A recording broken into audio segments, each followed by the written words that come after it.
14, né? Isso, Números, capítulo 14. Antes da gente ler,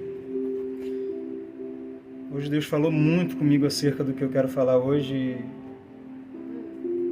Na verdade, eu acho que, parando para pensar, tudo que eu tenho de bom na minha vida, tudo que eu tenho de bom na minha vida, que eu olho e falo, isso aqui foi Deus que fez, isso aqui foi Deus que me deu, eu posso atribuir a esse princípio. A forma como eu entendo o princípio que a gente vai tratar aqui hoje define o meu sucesso ou o meu fracasso. Define a minha prosperidade ou a minha escassez, a minha saúde ou a minha doença. Define se eu provo, se eu me apodero das promessas de Deus, ou se as promessas de Deus, ainda que sejam minhas, vão ficar lá, flutuando nas regiões celestiais, sem que eu nunca desfrute delas. Existem pessoas que elas vão aceitar Jesus, elas vão tomar posse de uma parte daquilo que pertence a elas, mas vão passar a vida inteira tendo tudo e usufruindo de tão pouco. Tem uma história de um grande homem de Deus, Smith Wigglesworth. Ele certa vez foi na casa de uma mulher já bem idosa. Ela tinha trabalhado muitos anos para uma mulher muito rica. E essa mulher riquíssima havia falecido e aparentemente não havia deixado nada para essa empregada que há tantos anos servia. Elas eram boas amigas, era um relacionamento que ia muito além do patrão empregado. E esse pregador, ele foi na casa dessa irmã fazer uma visita. Eles estavam sentados na sala e ele viu algo na parede, numa moldura muito bonita. Ele perguntou: o que é aquilo ali? E aquela senhora disse para ele: olha, aquilo ali é um presente que eu ganhei da minha patroa. Ela gostava muito de mim, eu gostava tanto dela que eu peguei esse papel e eu nem sei o que está escrito. Ela não sabia ler. Então ela pegou aquele papel. Como ela amava muito a sua patroa, ela mandou fazer uma bela moldura e pendurou na parede. E ele falou: posso ver mais de perto? E ele pegou, tirou o papel da moldura e começou a ler. E aquilo era um testamento.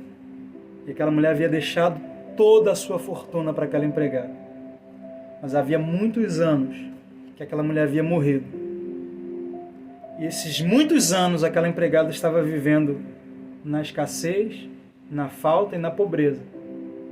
Simplesmente porque não tinha conhecimento daquilo que já pertencia a ela. Mas a falta de conhecimento do que já pertencia a ela a estava impedindo de desfrutar do que já era dela. E a palavra de Deus, ela diz: o meu povo perece porque lhe faltou conhecimento. Às vezes eu paro para pensar e eu me compadeço tanto dos nossos irmãos, porque o que se prega na maioria das igrejas hoje não chega nem a ser um leite da palavra de Deus. Porque se ainda fosse leite, o leite ele dá o crescimento. O apóstolo Pedro ele diz: desejai o genuíno leite, pelo qual vades crescendo. Então quando você prega leite, ainda que seja algo básico, porque a tendência é a gente crescer e partir para o alimento sólido da palavra de Deus, mas ainda que seja leite o que nós estamos recebendo, o leite nos dá o crescimento. Mas o que tem sido pregado na maioria das igrejas não chega nem a ser leite. É um soro de leite. É um pouco de leite, um pouco de água, um pouco de veneno. E é por isso que as pessoas não crescem. E a maioria dos nossos irmãos, eles sequer sabem o que pertence a eles. Eles estão nas igrejas lutando para conquistar o que já é deles. E eles fazem campanha. E eles dão ofertas, não porque eles amam a Deus, não porque eles amam a obra de Deus, mas porque eles querem receber algo. Sendo que tudo já é nosso. Efésios capítulo 1, versículo 3 diz que Ele nos abençoou com todas as bênçãos nas regiões celestiais. Tudo o que Jesus conquistou para nós, e deixa eu falar um pouco do que Jesus conquistou para nós. Enquanto nós estávamos orando aqui, a gente recitou Isaías 53, onde diz que ele levou sobre si as nossas enfermidades e por suas feridas nós fomos sarados. E não adianta quererem falar que isso era, não, isso é cura espiritual. Deus não cura o nosso espírito. O nosso espírito ele é regenerado. Deus nos dá um espírito novo. Deus cura a nossa alma e o nosso corpo. Então, cura não é para o espírito, cura é para a alma e para o corpo. E a maior prova de que Isaías 53 se refere à cura física é que em Mateus capítulo 8, Jesus cura uma multidão de pessoas e logo em seguida diz: e ele curou a todos, para que se cumprisse o que fora dito pelo profeta. Ele levou sobre si as nossas enfermidades. Ou seja, o cumprimento de Isaías 53 era Jesus curando pessoas fisicamente. Não era Jesus curando pessoas espiritualmente. Então, quando Isaías 53 se cumpre na minha vida? Quando eu sou livre de uma enfermidade.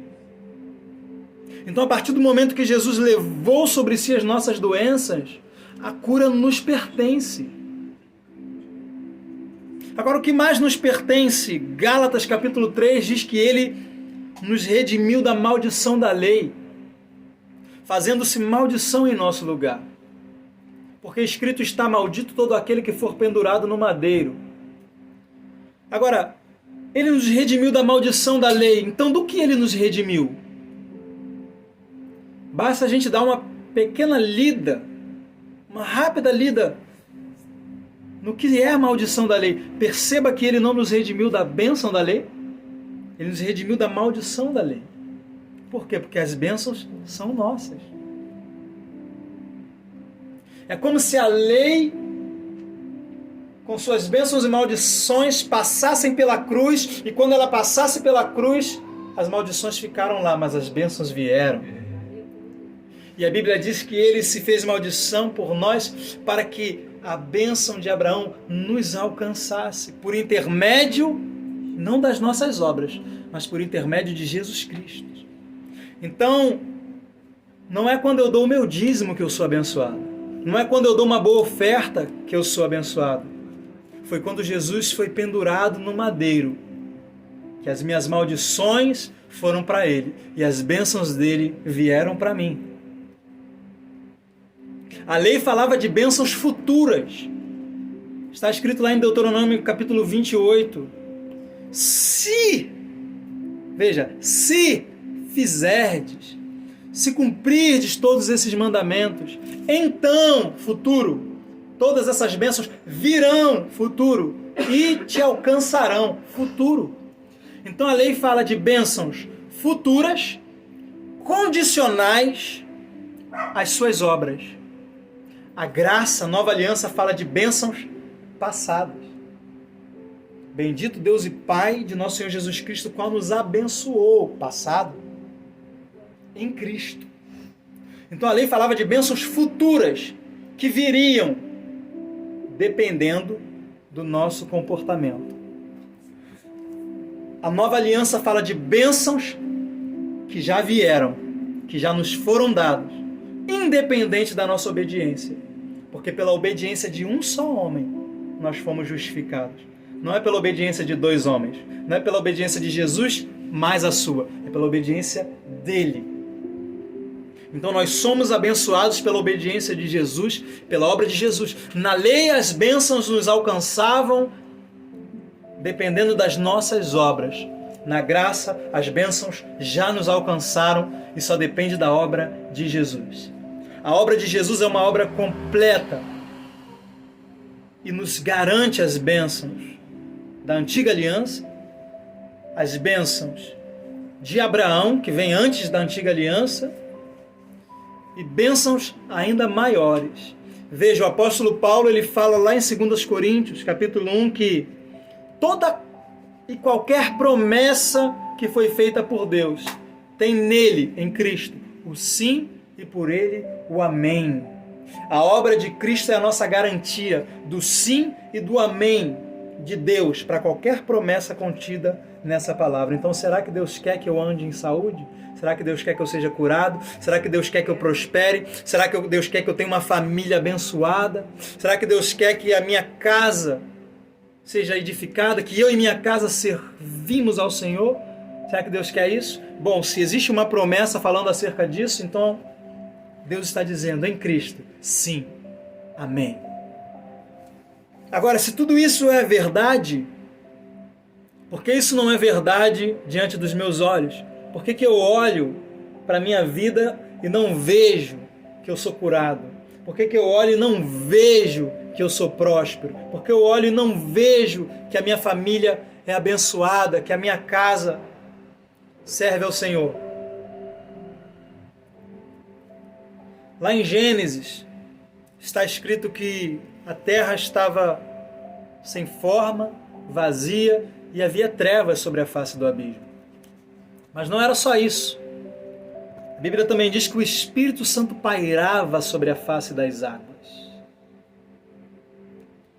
Quem foi que transformou aquele caos num planeta habitável, cheio de árvores e animais? Quem foi senão o poder do Espírito Santo? Por que o Espírito Santo estava lá? Ele estava lá para trazer à existência aquilo que não existia. Mas você percebe que nada aconteceu, embora o Espírito Santo estivesse lá, embora todo o poder necessário para criar todas as coisas estivesse presente, nada mudou com a presença do Espírito Santo lá. A terra continuava sem forma, em trevas e vazia. E assim está a vida da maioria das pessoas que já receberam o Espírito Santo. O Espírito Santo já habita nelas, mas a vida delas continua sem forma, vazia, e até mesmo algumas áreas da vida delas estão em trevas. Porque o poder de Deus, criador, transformador, estar presente, não significa que as coisas vão acontecer. As coisas só aconteceram quando Deus disse: haja luz. Então repita comigo: palavras ativam o poder. Em Marcos capítulo 11, Jesus vai dizer aos seus discípulos, após ele amaldiçoar uma figueira e os seus discípulos verem o resultado, um dia depois, eles passando, eles viram que a figueira havia secado desde a raiz. Eles falaram: mestre, olha, a figueira que o Senhor amaldiçoou secou desde a raiz. E aí Jesus diz para eles: tendes fé em Deus. E a versão King James, numa melhor tradução, ela diz que está escrito ali: tendes a fé que Deus tem. A mesma fé de Deus, ou tipo da fé de Deus. Agora, qual é o tipo da fé de Deus? Qual é a fé que Deus tem? Romanos capítulo 4 está escrito que Deus ele ressuscita os mortos e chama as coisas que não são como se já fossem. Em uma outra tradução vai dizer que Deus chama a existência as coisas que não existem. Agora, por que existem duas traduções? Numa Bíblia você vai encontrar dizendo assim: Deus chama a existência as coisas que não existem. Em outra Bíblia vai estar escrito: Deus chama as coisas que não são como se já fossem. Porque no grego, essa passagem ela abre margem para ser interpretado dessas duas formas. E como eu creio que o Espírito Santo inspirou essa escritura, eu creio que ele usou as palavras certas. Então qual é a melhor tradução? As duas. É só a gente juntar as duas e a gente vai entender o X da questão. Deus chama a existência o que não existe. Como? Chamando as coisas que não são como se já fossem. Então, como Deus cria as coisas? Chamando, falando. Como que Jesus amaldiçoou a figueira? Falando com a figueira. E naquele momento em que os discípulos estão ali empolgados com o resultado, Jesus disse e aconteceu. Jesus poderia ter dito: é óbvio, eu sou filho de Deus. Mas não, Jesus diz: tendes a fé que Deus tem. E em verdade vos digo que qualquer um inclui a mim e inclui a você. Sim ou não? Ele diz: se alguém disser, tem alguém aqui? Se alguém disser a esse monte: ergue-te e lança-te no mar. E não duvidar no seu coração, mas crer que se fará aquilo que ele diz, tudo o que disser será feito. Então o que é ter a fé como Deus tem? É falar, é chamar a existência, é dizer não aquilo que você vê, mas aquilo que você quer ver. Porque quando Deus olhou para a terra, o que ele viu? Ele viu trevas, ele viu uma terra sem forma e uma terra vazia. Mas o que ele disse? Sabe qual é o nosso problema muitas das vezes? É que quando a gente olha para a nossa terra e a gente vê ela sem forma, vazia, em trevas, a gente senta e fica lá. Nossa, mas que trevas. Nossa, mas está tão vazio esse negócio. Meu Deus, não tem forma. E a gente fica lá falando das coisas que a gente vê. Só que o apóstolo Paulo, lá em 2 Coríntios, ele vai dizer que nós andamos por fé e não por vista. Ele diz, não atentando nós nas coisas que se veem, mas nas que não se veem. Porque as que se veem são passageiras, mas as que não se veem são eternas. Jesus disse, passará o céu e a terra, as minhas palavras não passarão. Então o que é eterno? É a palavra de Deus. Uma coisa é o que eu vejo, outra coisa é o que Deus diz. O que é mais importante para mim, o que eu vejo ou o que Deus diz? Porque muitas das vezes o que Deus vai estar dizendo na sua palavra vai contrariar o que os meus olhos veem. Como assim, por suas feridas eu sou sarado, mas o meu corpo ainda diz que está doendo? Qual testemunho vale mais para mim? O testemunho da palavra ou o testemunho do meu corpo? Ou o testemunho do médico? Ou o testemunho da minha conta bancária? Ou o testemunho dos meus olhos? A Bíblia diz que seja Deus verdadeiro e todo homem mentiroso. Então, entre o que eu sinto e o que Deus diz, eu vou ficar com o que Deus diz. Entre o que o médico diz e o que Deus diz, eu vou ficar com o que Deus diz. Sabe, eu ando por aí todos os dias e eu estou vendendo meu produto e eu topo com alguns colegas de trabalho, pessoas que vendem também. Vendem coisas doces, coisas salgadas. E elas passam por mim com o seu semblante abatido. E já vem me perguntar, nossa, tá fraco, né? E eu digo, não, tá forte. Eu sei que muitas das vezes eu posso até magoar essa pessoa. Talvez ela, nossa, cara arrogante. Mas eu já entendi, querido, que eu não posso abrir mão da minha fé. Judas, ele diz, nós devemos batalhar pela nossa fé. Sabe, porque eu não digo que está fraco, então não está fraco. E todos os dias, eu posso sair a hora que for, posso sair atrasado, posso sair tarde, eu sempre vendo. Por que eu sempre vendo? Por causa do que eu acabei de dizer, eu sempre vendo.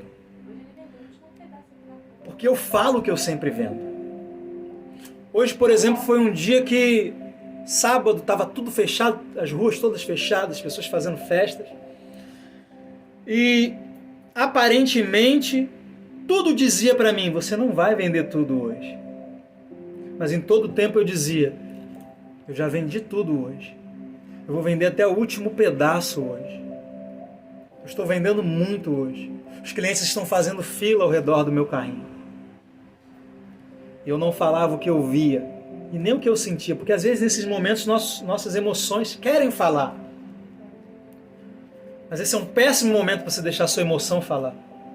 Deixe o seu espírito falar. Fale a palavra. Fale o que você crê, não o que você vê. Deus falou o que ele queria ver e não o que ele estava vendo. E no verso seguinte diz, e viu Deus que a luz era boa. Primeiro ele disse, depois ele viu. Não é ver primeiro para depois falar, para depois crer. É crer, falar, para depois ver. Jesus disse, se creres, verás a glória de Deus. Não é se veres, crerás. Então primeiro eu creio, e Paulo vai dizer que nós temos o espírito de fé que é, crer, por isso falei. Se você crê, você fala, não é? Não, eu creio. Mas o que você está falando? Quer saber o que você crê? É só você ver o que você fala. Suas palavras refletem exatamente as suas crenças. Uma pessoa que diz, nossa, as vendas hoje estão fracas, o que ela crê? Então ela está demonstrando que o que define se ela vende ou não vende é o movimento, é o calor, é se o tempo está bom para vender, é se o movimento está bom, essas pessoas estão com dinheiro. Então isso define se ela vai vender ou não. Mas para mim o que define se eu vou vender ou não é a palavra, porque está escrito. Eu ordenei que a minha bênção estivesse contigo para te fazer prosperar em tudo que puseres as tuas mãos para fazer. Então eu vou vender, porque a bênção do Senhor está comigo e me faz prosperar em tudo que eu ponho as mãos para fazer. E engraçado que eu voltei para casa e a Tiffany estava falando aí agora. Eu voltei com um último pedaço de cuscuz na bandeja. E quando eu estava na porta da minha casa preparando para arrumar o carrinho, veio um rapaz lá de não sei de onde. Ei, tem ainda? Me dá um pedaço de 2 aí. E eu vendi o último pedaço antes de eu entrar na minha casa. Porque Deus vela pela sua palavra para cumprir.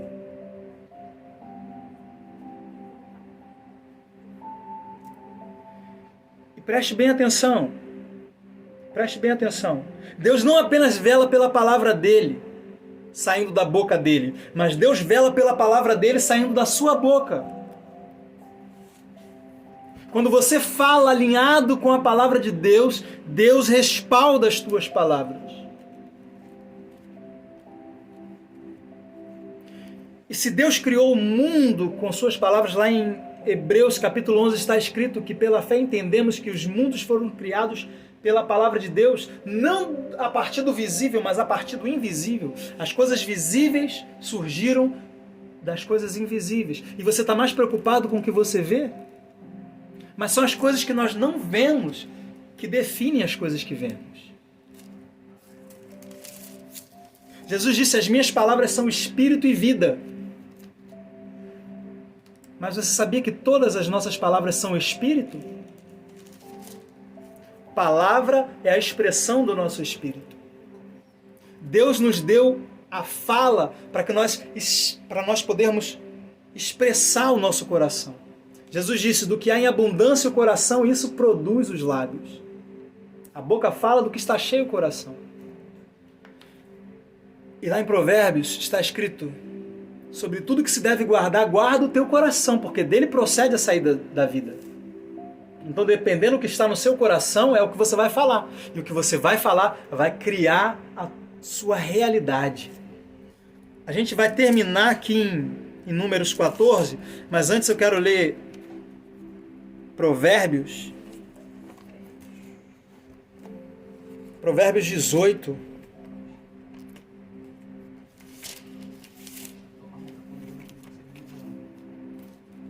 Dezoito, 21. Perdão, 18, 20 e 21.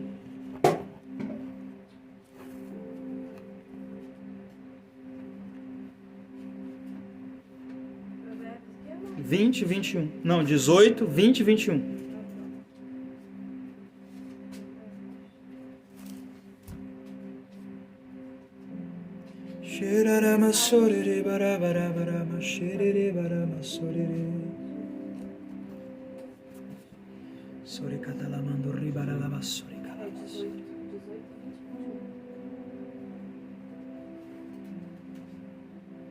Provérbios 18, 20 e 21.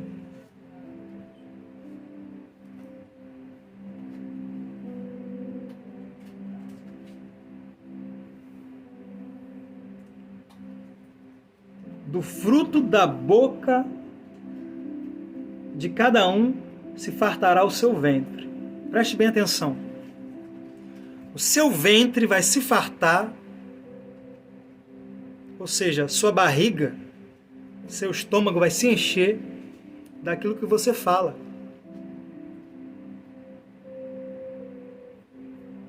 Olha que interessante. Minha boca define até o que eu como. Se eu como bem ou se eu como mal? Ou seja, eu preciso parar de falar, tá faltando as coisas dentro de casa. Eu preciso começar a falar, tem tudo dentro da minha casa. Tem fartura dentro da minha casa. Tem o melhor dessa terra dentro da minha casa. Por quê? Porque do fruto dos lábios, do fruto da boca, cada um se farta ao seu ventre. Dos renovos dos seus lábios ficará satisfeito. Então eu vou ficar satisfeito daquilo que eu falo. Agora veja o verso 21. A morte e a vida está no poder de Deus? A morte e a vida está no poder da língua. E aquele que a ama, ama o que? A vida. Comerá do seu fruto. Abre aí em 1 Pedro. 1 Pedro.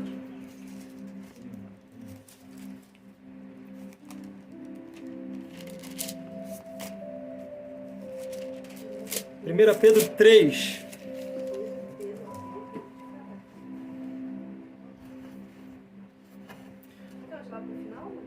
Sim, lá para o final. Depois de Hebreus, vem Tiago, depois de Tiago, vem 1 Pedro. Antes de João, antes de Judas. 1 Pedro 3.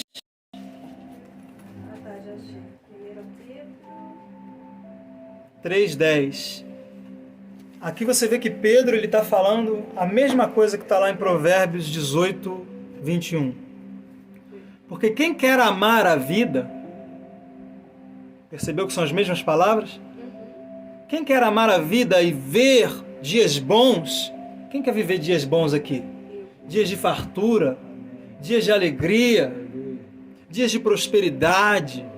Então o que eu tenho que fazer, Pedro? Ele vai dizer, quem quer amar a vida e ver bons dias, refreia a língua do mal. Ou seja, não fale negativamente. E os seus lábios não falem o engano. E aí você pensa assim, não, então ele está falando que é para não mentir. Sim, ele está falando para não mentir. Mas você sabia que a partir do momento que a gente entende que a palavra de Deus é a verdade, tudo que eu falo que é contrário à palavra de Deus é mentira.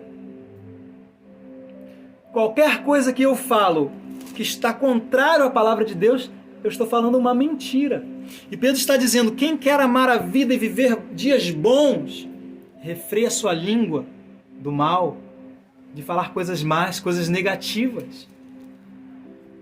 Então eu preciso, ao olhar para os meus dias e ver dias maus, a Bíblia fala sobre o dia mau.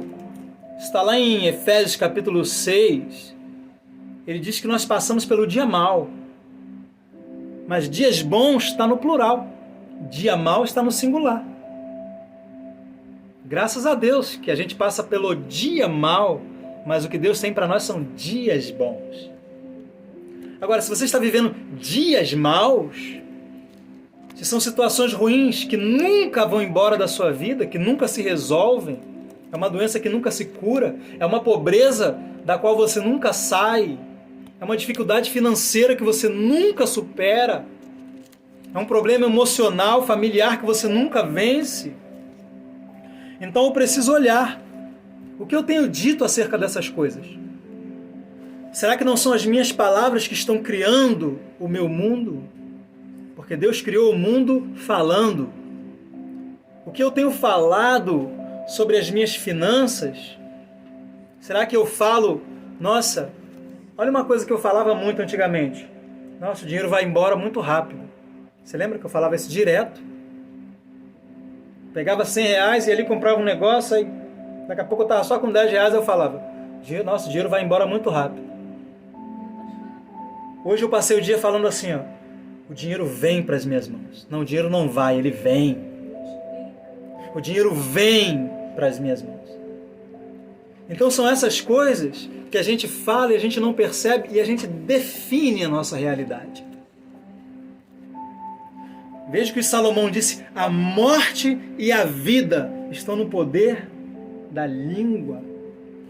O que sai da minha boca produz ou morte ou vida.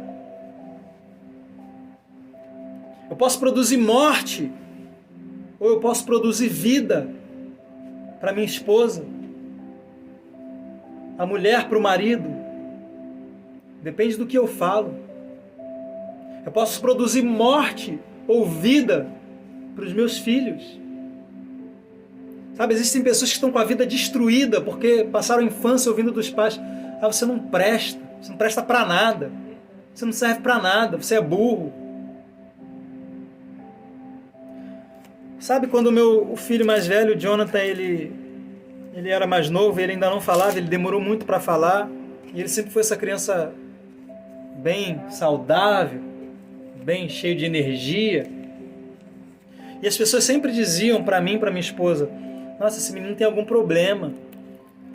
Nossa, ele não fala ainda, isso é estranho, ele deve ter algum problema. Vocês têm que levar ele num psiquiatra. Não era nem psicólogo, leva no psiquiatra. Foi a professora diretora da escola, fizeram um assinado no médico para levar para o médico, porque esse menino é esquisito, ele tem algum problema. E eu lembro que uma vez até a Tiffany chegou a pensar: não, será que ele não tem autismo? Lembra? E desde antes desse menino nascer, quando ela tinha algumas dores, algumas coisas, algumas complicações, eu falava para ela assim: bendito o fruto do seu ventre. Porque é o que a palavra diz acerca dos nossos filhos.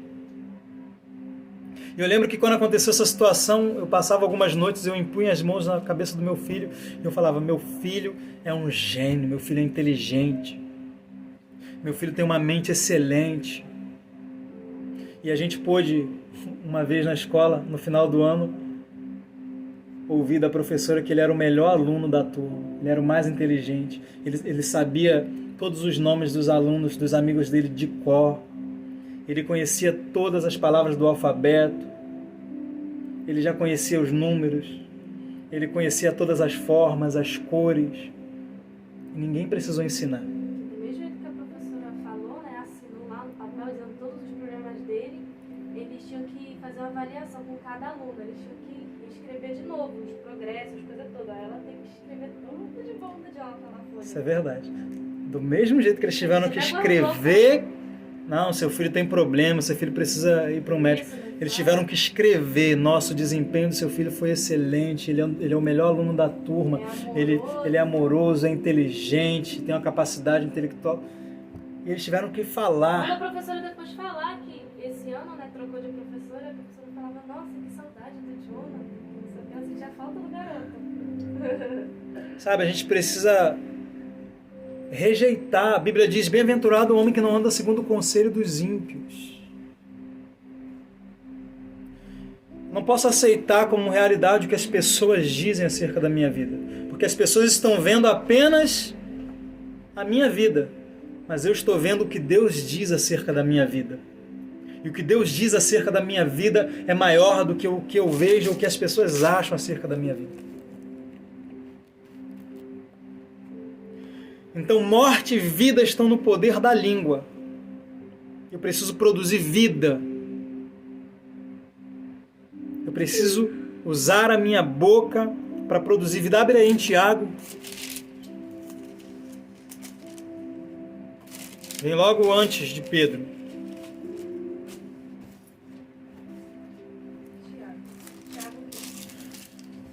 Tiago 3. Acho que Pedro e Tiago combinaram, né? De colocar isso no capítulo 3. Também é o capítulo 3. Tiago 3, verso 1 em diante, diz assim: meus irmãos, muitos de vós não sejam mestres, sabendo que receberemos mais duro juízo. Porque todos tropeçamos em muitas coisas. Se alguém não tropeça em palavra, o tal é perfeito. Quem quer ser perfeito aí? Quem quer ser perfeito? Então, se o tal não tropeça em palavra, o tal é perfeito. Então, se você usa bem a sua boca, sabia que Provérbios diz que até o tolo, quando ele se cala, ele é considerado sábio? Até o tolo, quando se cala, é considerado sábio. Agora diz, olha, se alguém não tropeça em palavra, o tal é perfeito e poderoso para também refrear todo o seu corpo.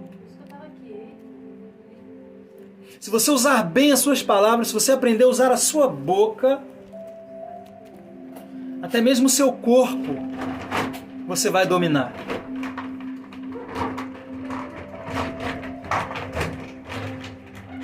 Agora olha o que diz no versículo 3. Ora, nós pomos freios nas bocas dos cavalos, para que nos obedeçam, e conseguimos dirigir todo o seu corpo. Verso 4. Vede também as naus que, sendo tão grandes e levadas de impetuosos ventos, se viram com um bem pequeno leme para onde quer a vontade daquele que as governa. Olha o exemplo que Tiago está usando aqui. Tiago está usando o exemplo de um cavalo. Veja, um cavalo é um animal muito forte. Se de repente eu quisesse dominar um cavalo com minhas próprias mãos, eu não conseguiria. Provavelmente eu ia levar um coice. Mas Tiago está dizendo que você põe freio na boca do cavalo e você consegue dominar aquele animal poderoso, aquele animal forte. E você, quando você consegue dominar a boca dele, você consegue dominar ele por completo. Sabe, Deus quer a sua boca, mas Satanás também quer a sua boca. Se Satanás tiver a sua boca, ele tem a sua vida, ele tem a sua história. Mas se Deus tiver a sua boca, ele tem a sua vida e ele tem a sua história. Não é interessante que quando o Espírito Santo veio para nos batizar, a primeira coisa que ele tomou posse foi a nossa língua?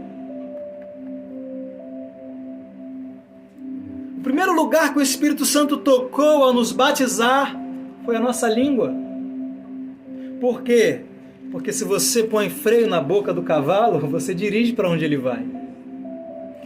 Tem um texto no Antigo Testamento que diz assim: não sejam como os cavalos que precisam de rédeas para serem dirigidos.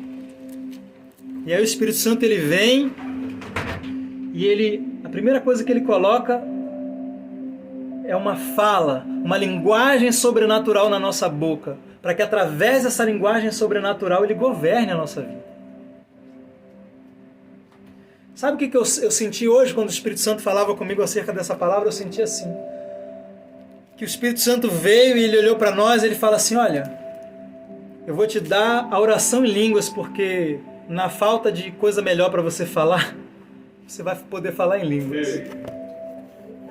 Então, se o seu coração não está cheio da palavra, se você não tem fé para falar positivamente, então, por favor, fale em línguas. Olha, tem coisa melhor para você fazer com a sua boca do que murmurar. Fale em línguas. Porque se você fala em línguas, você se edifica. E se você se edifica, mais cedo ou mais tarde você vai estar falando coisas melhores do que você falaria se você não estivesse edificado. Então, Tiago também usa o exemplo de um navio. Um navio é grande, o oceano ele tem as ondas, ele tem o vento, mas é um pequeno leme que define para onde aquele barco está indo. Se para o sul, para o norte.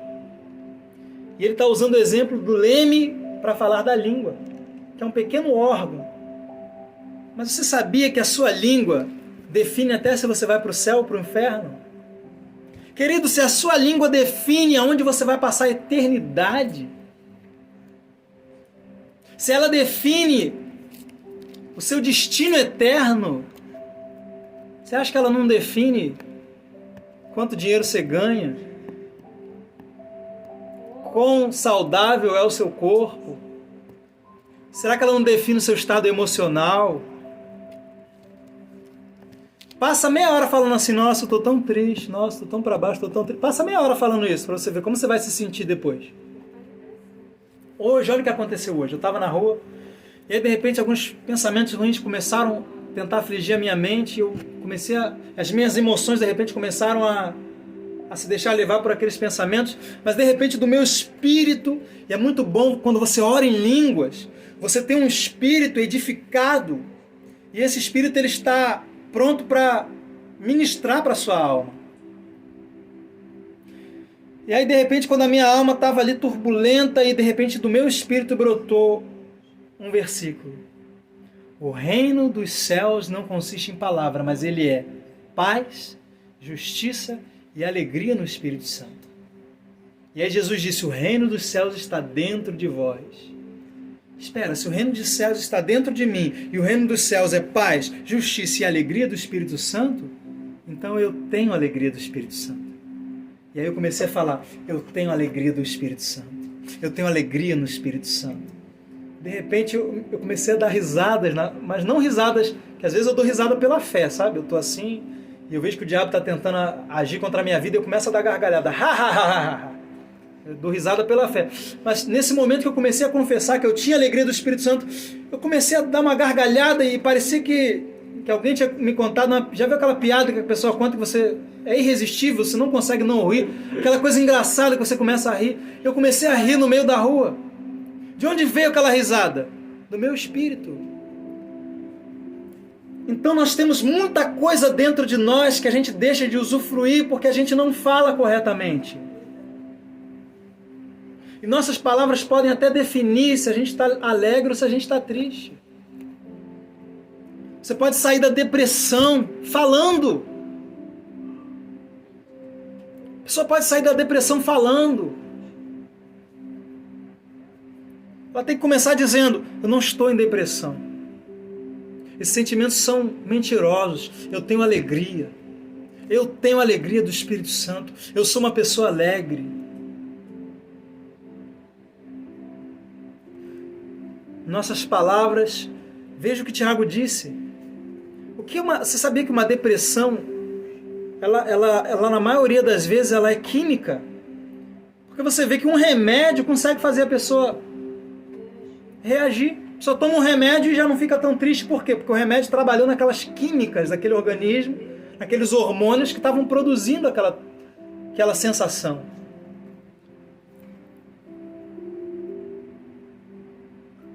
E Tiago está dizendo que se alguém não tropeça em palavra, ele é capaz de dominar todo o seu corpo. Então suas palavras podem exercer domínio sobre o seu corpo. Você pode ordenar o seu corpo que ele funcione melhor. Você pode ordenar.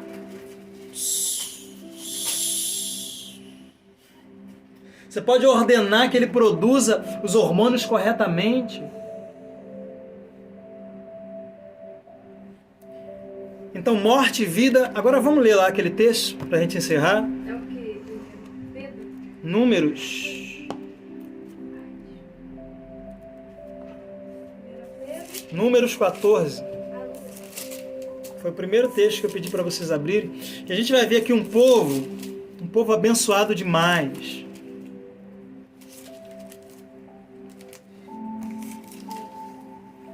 Um povo muito abençoado, um povo cheio de promessa. Quem já ouviu aquele hino assim que diz que quem tem promessa não morre? Morre, pior que morre. Se não usar bem a língua, morre, porque morte e vida está no poder da língua. Então você pode estar cheio de promessa e você pôr tudo a perder se você não souber usar a sua boca. Então é bom que você também cuide do seu coração, porque a boca fala o que está cheio o coração.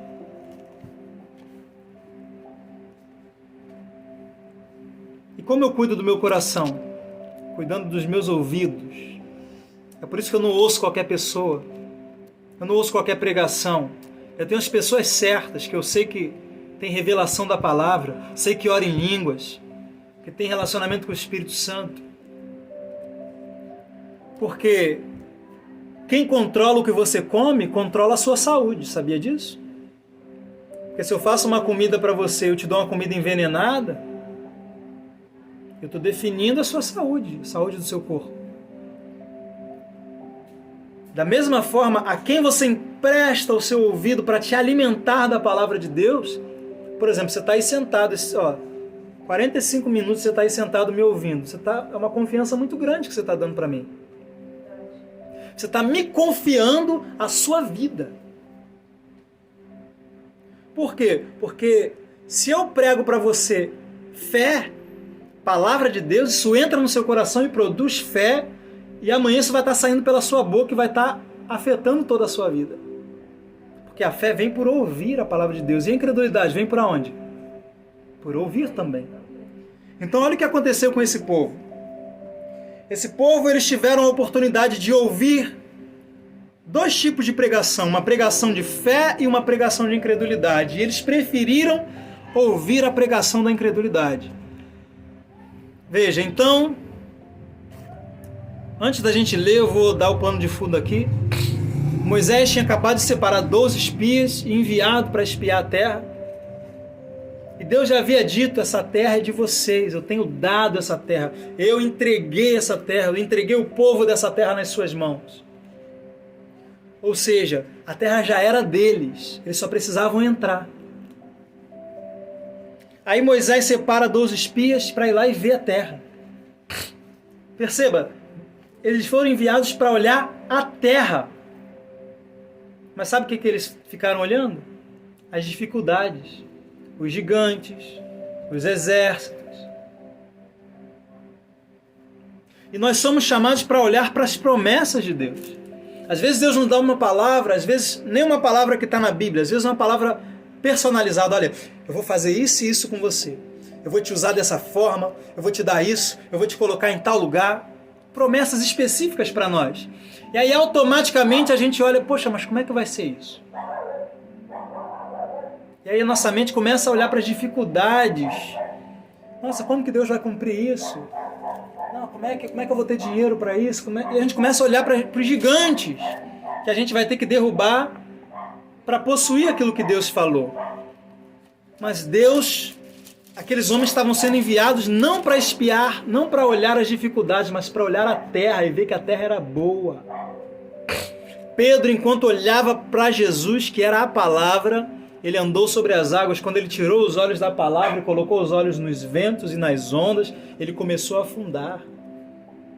Então nós precisamos meditar nessa palavra, nós precisamos decidir o que nós vamos colocar no nosso coração, porque aquilo que nós colocarmos no nosso coração é o que amanhã vai sair pela nossa boca, e o que sair pela nossa boca vai produzir morte ou vida. Não só o que a gente fala, mas o que a gente pensa também. E o que a gente pensa é fruto do que a gente coloca para dentro. Essa palavra, irmãos, Tiago ele diz, acolha com mansidão a palavra em voz implantada, porque ela é poderosa para restaurar, salvar, curar as vossas almas, as vossas mentes. A palavra de Deus ela é como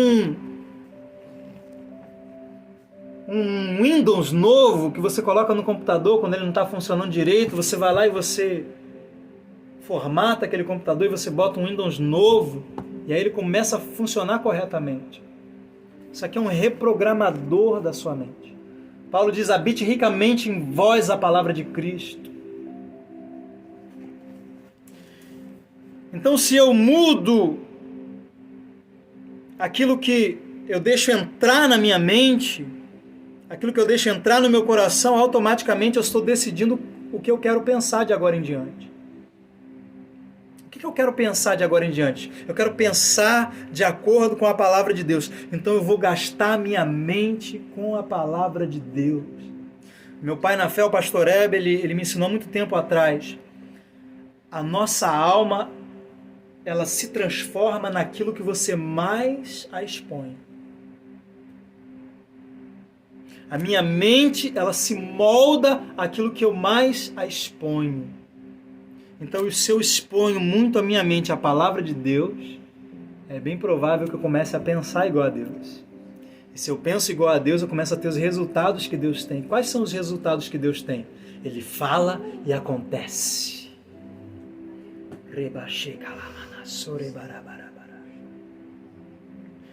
Então, se eu quero ter os resultados resultados diferentes, eu preciso de um comportamento diferente.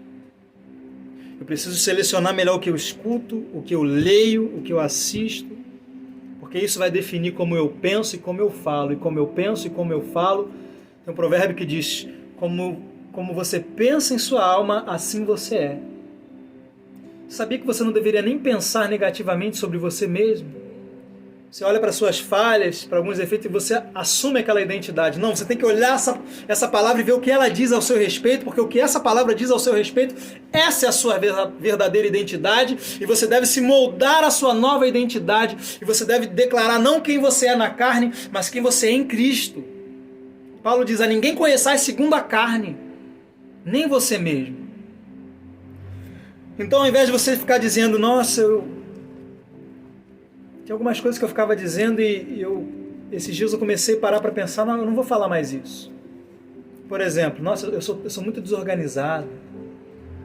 Eu sou um péssimo administrador. Eu sou fraco para determinadas coisas. Não, a palavra de Deus diz, diga o fraco, eu sou forte. Não fala o que você pensa ao seu respeito, não fala o que as pessoas pensam ao seu respeito, fala o que Deus pensa ao seu respeito. O que Deus diz acerca de você? Você é mais do que vencedor, vós sois raça eleita, sacerdócio real, povo adquirido, nação santa. Não, você não é um pecador, você é santo. Paulo, quando escrevia cartas às igrejas, dizia aos santos que estão em Corinto, aos santos que estão em Éfeso. Mas eu peco. Não, você não é santo pelo que você faz. Você é santo por causa do que Jesus fez por você. Então pare de confessar a sua identidade carnal, a identidade que Adão deu para você, e confesse a sua identidade em Cristo. Confesse quem você é em Cristo. Quanto mais você falar bem de você mesmo, daqui a pouco você vai estar se comportando, porque se alguém não tropeça em palavra, o tal é perfeito e capaz de controlar todo o seu corpo. Controle o que você diz acerca de você mesmo. E daqui a pouquinho, você vai estar se comportando de acordo com as suas palavras.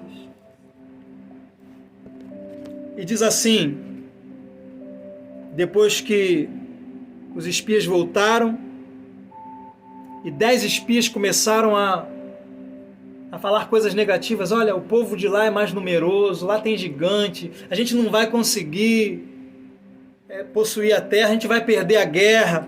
E eles deram uma... Vamos ver aqui o que eles disseram. Olha o que eles disseram aqui no verso 27 do capítulo 13. Capítulo 13? Isso.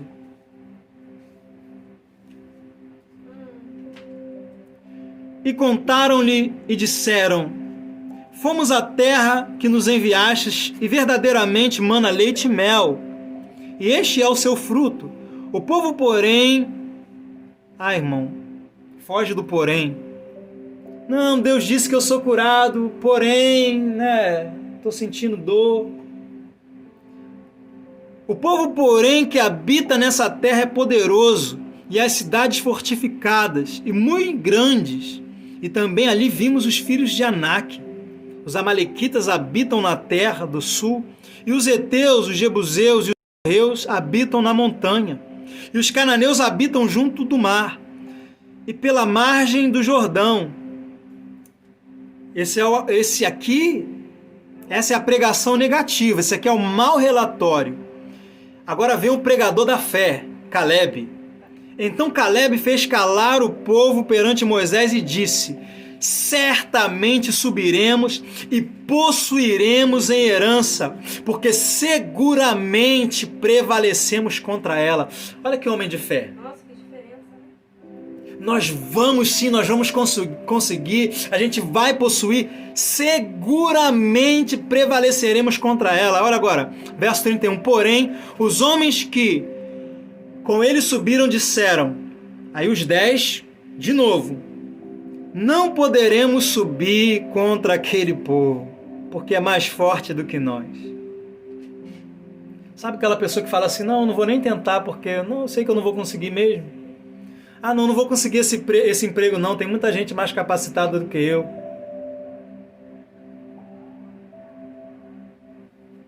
Já viu? Eles mesmos estavam dizendo, olha, não poderemos subir. Por quê? Porque o povo é mais forte. Verso 32, infamaram a terra que tinha espiado. Agora até da terra eles já começaram a falar mal, olha. Irmão, gente negativa, até de coisa boa fala mal. Às vezes a pessoa tem uma pessoa é uma bênção. E aí você encontra uma pessoa negativa, a pessoa consegue falar mal até daquela pessoa que é uma bênção. Às vezes o emprego dela é uma bênção e ela reclama do emprego.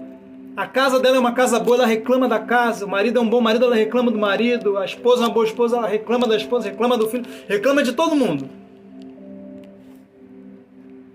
E agora até da terra, primeiro eles disseram que a terra manava leite e mel, agora já estão dizendo que a terra é ruim. Olha, a terra pela qual passamos a espiar é a terra que consome os seus moradores. E todo o povo que vimos nela são homens de grande estatura. Também vimos ali os gigantes, filhos de Anak, descendentes dos gigantes, e éramos aos seus olhos como gafanhotos. Assim também éramos aos seus olhos. Eles se enxergavam como gafanhotos e achavam que o povo daquela terra também enxergava eles como gafanhotos. Mas deixa eu te dizer uma coisa, lá na frente, quando Josué envia 2 espias, porque Josué parece que aprendeu a lição, né? Ele viu que mandar 12 não dá certo. Então ele mandou 2 só. E quando esses 2 chegaram lá e eles foram abrigados na casa de Raabe, Raabe falou algo muito interessante para eles. Falaram assim, olha, o povo dessa cidade está com medo e não há força nenhuma nos homens dessa cidade. Porque eles ouviram falar de tudo o que o seu Deus fez na terra do Egito e todos os povos que o seu Deus derrotou no caminho do deserto, e eles estão apavorados. O seu Deus já entregou essa cidade nas suas mãos. Então, por favor, quando vocês tomarem essa cidade, salva minha família, minha casa. Olha o que Raabe disse para eles. Até aquele povo já sabia que ia perder a guerra. O povo estava sem força, mas aqui o que esses homens incrédulos estavam dizendo? Esse povo é mais forte do que nós. Mas até o povo já estava se sentindo mais fraco. Não porque achava que Israel era forte, mas porque ouviu falar do Deus de Israel. Irmão, até o diabo sabe que você é mais do que vencedor. Até o diabo sabe que ele já perdeu. Mas aí ele vem e tenta te enganar para que você fale palavras que deem a ele o direito de continuar agindo na sua vida. Mas até o diabo sabe que ele já perdeu. Às vezes a gente é que não sabe. O meu povo perece por falta de conhecimento. E aí você vê aqui 2 testemunhos, Caleb fala uma coisa, os outros 10 falam outra coisa, e agora, e a multidão? E o povo vai reagir como? Olha o que dizem aí no verso 1 do capítulo 14. Então toda a congregação levantou sua voz e o povo chorou naquela noite. E todos os filhos de Israel murmuraram contra coitado de Moisés. Contra Moisés e contra Arão. E toda a congregação lhes disse: quem dera tivéssemos morrido na terra do Egito, ou quem dera tivéssemos morrido neste deserto. Agora vai um pouquinho para frente. No verso 26. O que o povo falou? Quem dera tivéssemos morrido nesse deserto. Agora olha para mim, qual era o plano de Deus para esse povo aqui, gente? Era introduzir eles naquela terra que manava leite e mel. Não era isso que eles deviam provar? Mas agora olha o que eles vão provar aqui, olha o verso 26. Depois falou o Senhor a Moisés e Arão dizendo: até quando sofrerei esta má congregação que murmura contra mim? Tenho ouvido as murmurações dos filhos de Israel, como murmuram contra mim. Dize-lhes: vivo eu, diz o Senhor, que como falastes aos meus ouvidos, assim farei a vós outros. Diz para eles que como eles falaram, é isso que eu vou dar para eles. Lembra do que a gente leu lá em Provérbios 18? Cada um se farta do que produz os seus lábios. Eles disseram que preferiam morrer no deserto. E agora Deus está dizendo, é isso que vai acontecer com vocês. Como falaram aos meus ouvidos, assim farei a eles. Verso 29. Neste deserto cairão os vossos cadáveres, como também todos os que de vós foram contados, segundo toda a vossa conta, de 20 anos para cima, os que dentre vós contra mim murmurastes, não entrarão na terra. Agora, por que eles não entraram na terra? Porque Deus não queria? Não, porque eles disseram, não poderemos entrar. Eles, com sua mentalidade, com suas palavras, definiram o que eles iriam desfrutar. Da bênção ou da maldição.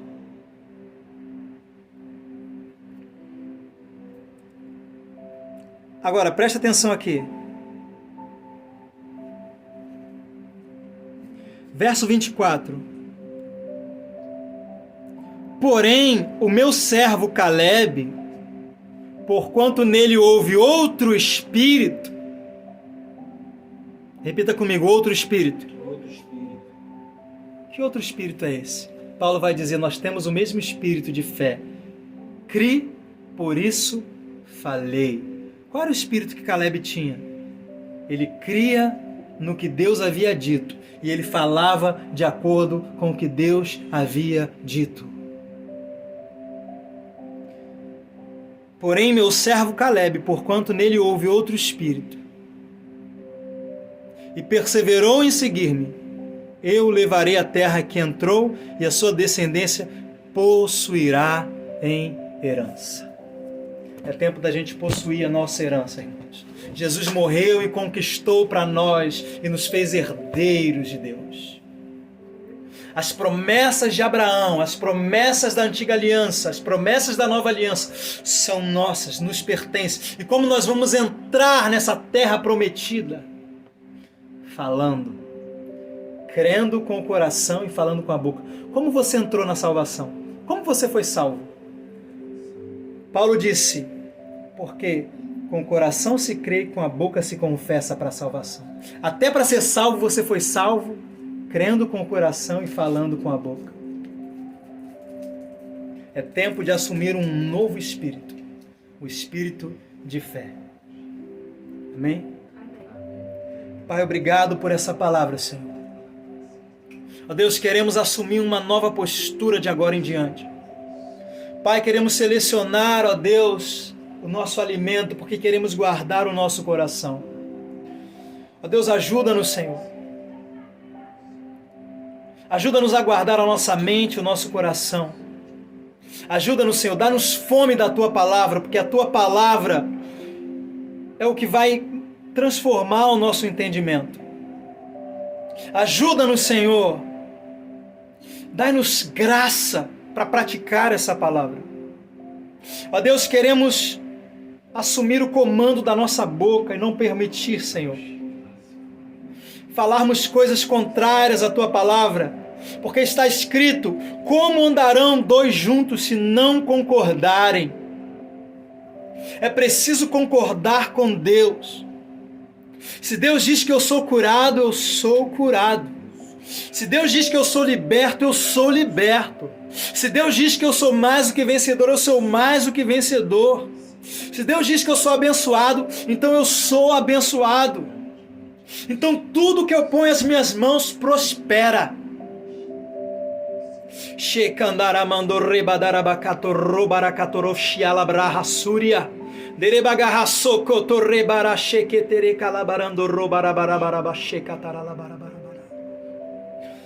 Obrigado, Senhor, pela Tua palavra. No nome de Jesus. Amém.